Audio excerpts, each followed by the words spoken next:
ఇట్లే పెట్టారు కదా సార్, ఇట్లే వచ్చింది అది క్లోజ్ చేస్తుంటారు కదా. ఎందుకు సార్ ఓపెన్ ఇప్పుడు కూడా మీరు చూస్తున్నారు ఓపెన్లోనే ఉంది.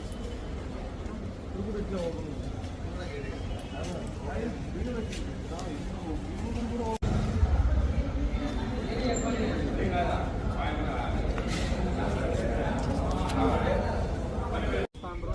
మాకు ఇప్పుడు ఆ స్వామి హాస్పిటల్కి పోతాను. ఎక్కడ వచ్చినారు సార్? బార్ ముందు మీకు మాత్రం స్వామి ప్లాన్లో ఈ డోర్ క్లోజ్ అని ఇస్తారు సార్. ఆ పక్క గేట్ క్లోజ్ అని. గతంలో మదనపల్లిలోని బార్ అండ్ రెస్టారెంట్ వారు నియమ నిబంధనలకు విరుద్ధంగా బార్ అండ్ రెస్టారెంట్లు నిర్వహిస్తున్నారని, మరీ ముఖ్యంగా ఆర్టీసీ బస్టాండ్ సమీపంలో గల నరసింహ బార్ అండ్ రెస్టారెంట్ వాళ్ళు చుట్టుపక్కల హాస్పిటల్స్ ఉన్నా కూడా హాస్పిటల్కి కాలేజీలకి సమీపంలో బార్ అండ్ రెస్టారెంట్ నిర్వహిస్తున్నారని బహుజన్ యువసేన BOS ఆధ్వర్యంలో గతంలో ఫిర్యాదు చేయడం జరిగింది.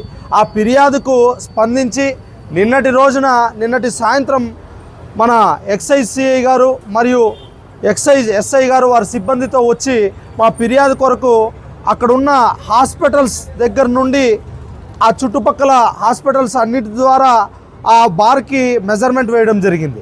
అయితే ఆ మెజర్మెంట్ వేయడంతో ఒక హాస్పిటల్కి నుండి మెజర్మెంట్ వేస్తే 100 మీటర్లు నియమ నిబంధనల ప్రకారం హాస్పిటల్స్ స్కూల్స్కి సమీపంలో కాకుండా 100 మీటర్ల దూరంలో బార్ అండ్ రెస్టారెంట్స్ ఉండాల్సి ఉంటుంది. వాటికే పర్మిషన్స్ కానీ లైసెన్స్ కానీ ఇవ్వాల్సి ఉంటుంది. కానీ నిన్నటి రోజున వారు కొలత వేస్తే ఒక హాస్పిటల్ నుండి ఆ నరసింహ బార్ అండ్ రెస్టారెంట్ కేవలం 72 మీటర్లు మాత్రమే ఉంది. అంటే 100 మీటర్ల దూరంలో ఉండాల్సిన బారు 72 మీటర్ల దూరంలోనే ఉండాల్సి ఉంది. దీని గురించి ఎన్నోసార్లు గతంలో మేము ఫిర్యాదు చేశాం.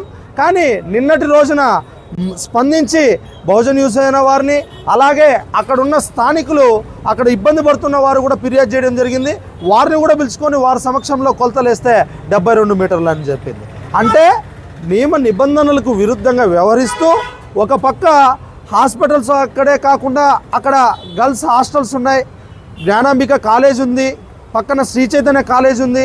వారంతా కూడా సమీపంలో లేకపోయినా ఆ పక్క పిల్లలందరూ కూడా ఆ బార్ దగ్గర నుండే పోవాల్సి ఉంటుంది. అలాగే వెనక పక్క రెడ్డప్ నాయుడు కాలనీ వాసులకైతే ఆ పార్కుకు పోవాలన్నా ఆ వీధిలో పోవాలన్నా కూడా ఆ బార్కు అతి సమీపంలోనే ఉంటుంది. అక్కడ బార్కు వచ్చిన వారు, అక్కడున్న నడుస్తున్న వారికి, ఆడపిల్లలకి, అలాగే అక్కడ వృద్ధులు వాళ్ళు నడుస్తుంటారు, వాళ్ళకి తీవ్ర ఇబ్బంది కలిగిస్తున్నారు. కావున ఇప్పటికైనా కొలతల్లో తేలింది కాబట్టి 72 మీటర్లే ఉంది కాబట్టి వారిపైన వెంటనే నియమ నిబంధనలకు విరుద్ధంగా ఉంది కాబట్టి వెంటనే అని చెప్పి, అలాగే ఆ ఒక్క బారే కాకుండా నిన్న టైం లేదు, ఒక బార్ వచ్చినాము, ఇంకా ఫిర్యాదు చేసిన బార్లన్నిటి కూడా మేము ఇన్స్పెక్షన్ చేస్తాం, చర్యలు తీసుకుంటామని చెప్పి CI గారు SI గారు చెప్పారు. కావున అదేవిధంగా అన్ని బార్లలో అన్ని వైన్ షాపులు కూడా ఎంక్వైరీ చేసి ఇన్స్పెక్షన్ చేసి కొలతలు వేసి నియమ నిబంధనలకు వ్యవహరిస్తూ ప్రజలకు ఇబ్బంది కలిగజేస్తూ ప్రజల ప్రాణాలతో చెలగాట మారుతున్న బారు వైన్స్ వాళ్ళ అందరిపైన కూడా చర్యలు తీసుకోవాలని చెప్పి ఈ సందర్భంగా కోరుకుంటూ మా ఫిర్యాదుకు స్పందించి వెంటనే వచ్చిన CI గారికి SI గారికి అందరికీ కూడా ధన్యవాదాలు తెలుపుకుంటూ జై భీమ్ జై భారత్.